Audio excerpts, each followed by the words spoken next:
first time I was victimized, y'all, I was 13. Yeah, police brutalized me, they terrorized me, forced me to be hospitalized with a busted head. There were at least 3 other times when these cops terrorized me. So much so that my mother had to file a complaint with the Civil Review Board.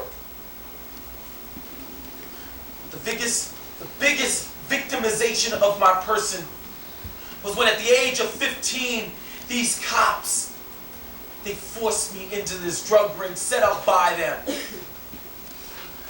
And now, my desire is not to stand here and paint some picture of a perfect person. As any man, I have my faults. But this case is not one of them. No. Yeah.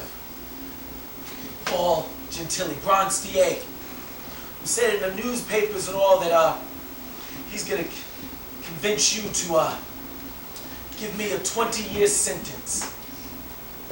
Yeah.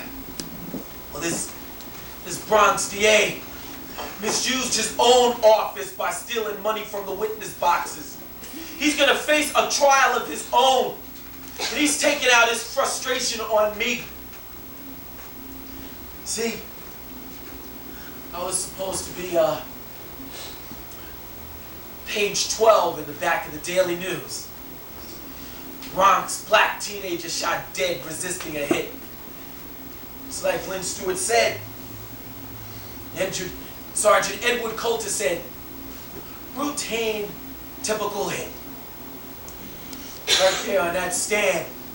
I ended up page 1, y'all, because I refused to die. You have to understand, you know, there's no justice in this city for African and Latino people. See, in spite of what people thought, man, you know, I figured I was leading some real comfortable lifestyle, you know, because I want you to understand, it's very easy to mislead or impress a 15-year-old growing up in poverty like I grew up. In time, I began to feel guilt and shame because I could see what drugs was doing to the African and Latino communities. I ran into these 3 Muslim brothers who began to tell me about how unrighteous it was to sell drugs in my community. It was from them that I first learned about our Islam, and that our Islam is the only way that could help.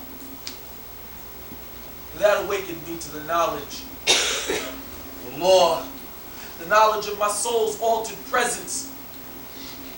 Now at 20, I wanted out of this police drug ring. And I got out with their drug money. Angry and violent, they came after the monies I took from them, but also my life. I mean, I'm standing here before you all a victim. Word up! You got these cops here who are saying that they're the victims. But they shot at me first! Me! They forced me into this drug ring. I just wanted to be a DJ, y'all.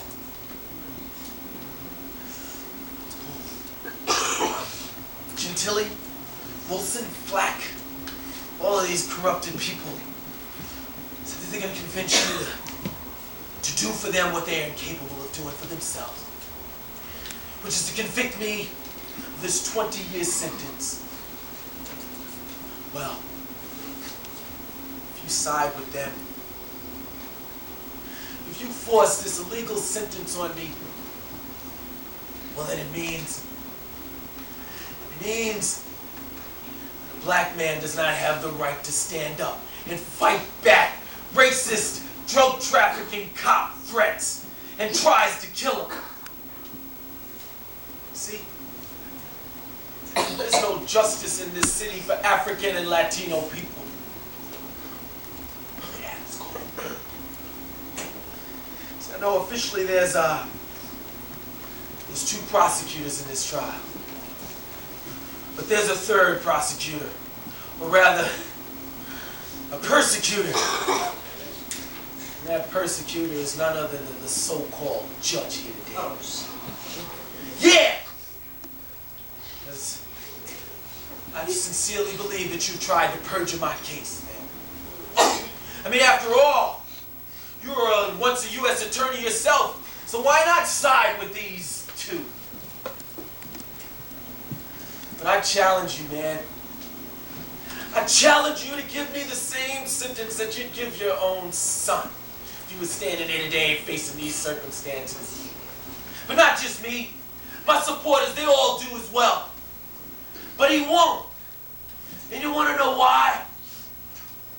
Because that's a racist. Yeah, look at him. That's a racist.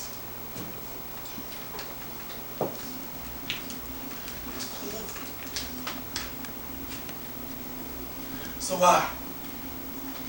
thank you, Your Honor.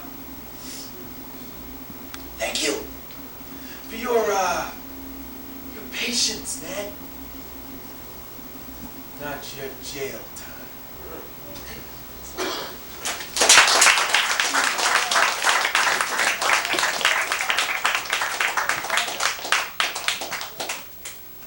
Jury's in. Pauline, have you reached the verdict? Yes, we have. I'll say you to count one, the attempted murder of Captain John Ridge. Not guilty. Right.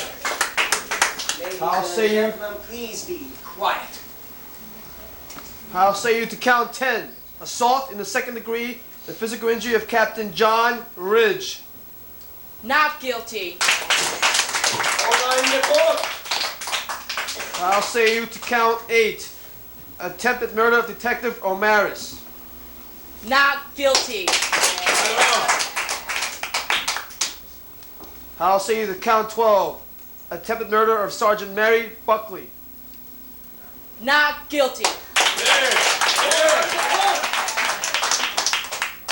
I'll say you to count 13, the attempted murder of Detective McCarran. Not guilty. Not guilty. Not guilty. Hold on the book. Hold on the book. Hold on.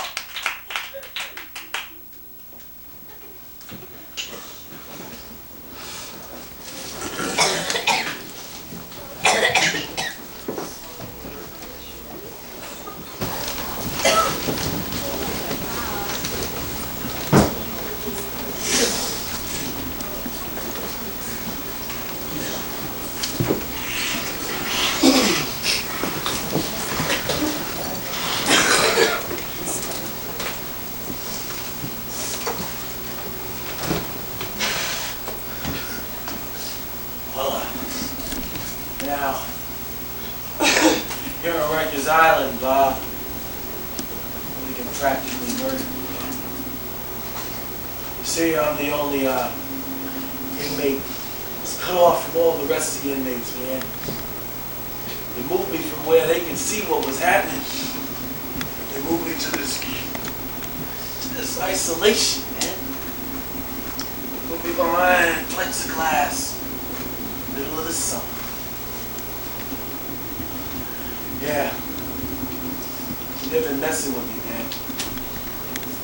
Messing with my mail. Packages. Been messing with my food, man. Throwing it on the floor and spitting on it. Didn't give me